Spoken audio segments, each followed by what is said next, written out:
就是有了电动轮椅之后，比较像是一个真实的、有灵魂的一个人类的这种感觉。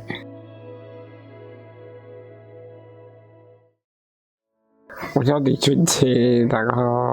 我这个病是 SMA 脊髓性肌肉萎缩症，但我大概从出生就发病了。我没有走路过，但是我最好的状态下的时候是我可以坐在一般的椅子上，那随着年纪的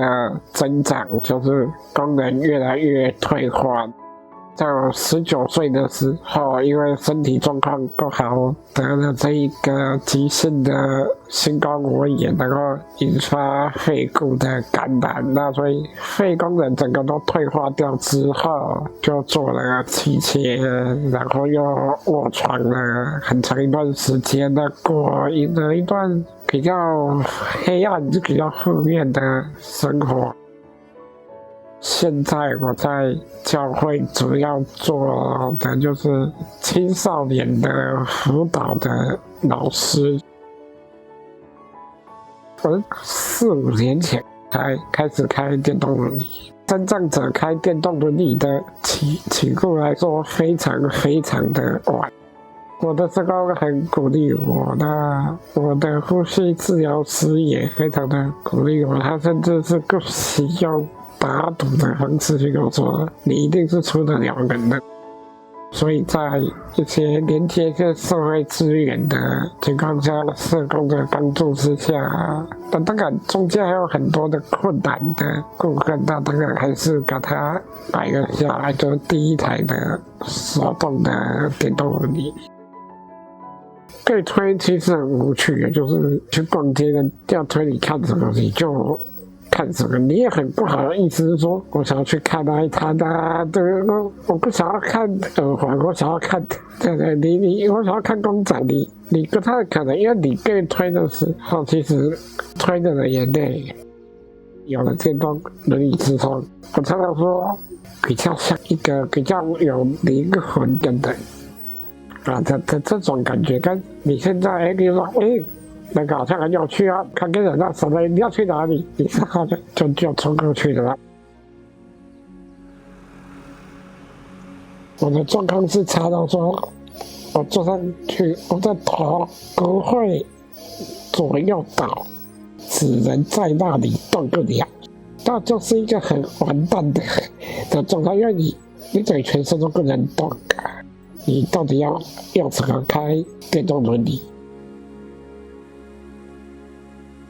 他跟我说，他觉得我的表达能力还很好，所以他觉得我的嘴部的肌肉反的好像是他整个看起来控制的最好的一块的肌肉，所以他认为可以用这里试试看。可是对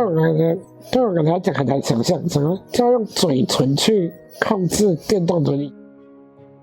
那就是开始抓位置，那量尺寸，就是那个适配的过程，那很难想象。但是实际上，他就是做出了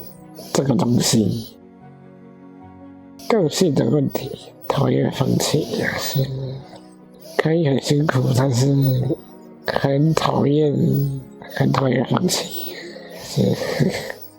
我前阵子也去看那个5月天的演唱会，然后因为只能买到一杆的票，还买不到3张票。刚才是体育公园的场地，再去做一个联络，有没有无障碍的一个环境，那我到底能不能持一杆的票券去做这个轮椅的座位，然后再联络计程车，然后再一路的去克服很长一段的，人家可以说是无障碍，但是他们认定的无障碍跟我们认定的无障碍是有一些差别的。那当然5月天的演出的品质是很好的，所以也很开心。我喜欢辛苦的完成我想做的事情，我讨厌什么都不做。这个这几年实际看到很多很令人难过的事情。那信仰也给了我很大的帮助。那我现在的想法是做一些有意义的事情，就一个就是一个。目标就是真的不想看到遗憾的事情发生在自己的身边。我觉得很开心看到孩子成长，我觉得很有趣是让他们看到生命教育的一个顾客。一般来说应该很少有机会让一个重度身心障碍者去当他们的辅导老师。那一开始他们大概也会用一种怪怪的眼光或者是怪怪的感觉去看我这个的，但用很长的时间去让他们感受到，其实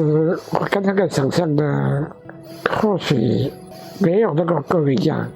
当然我有很多地方也需要他们的协助跟配合跟迁就，那我把它看作是一个最真实的生命教育的一个展现。我以前看过一个以身障者为主题的一个对剧，但我很喜欢一句话，他说他的一生都在找下一件他可以做的事情。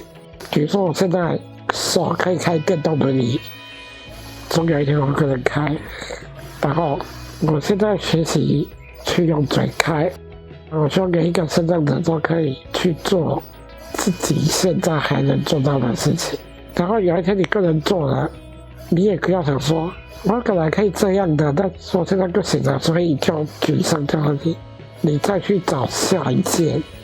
你还可以做的事情，让自己快乐的，自己想做的，甚至是帮助别人的事情，继续去找，一直去做让自己觉得有意义的事情。那个找跟练习的过程，我觉得这个是很重要的。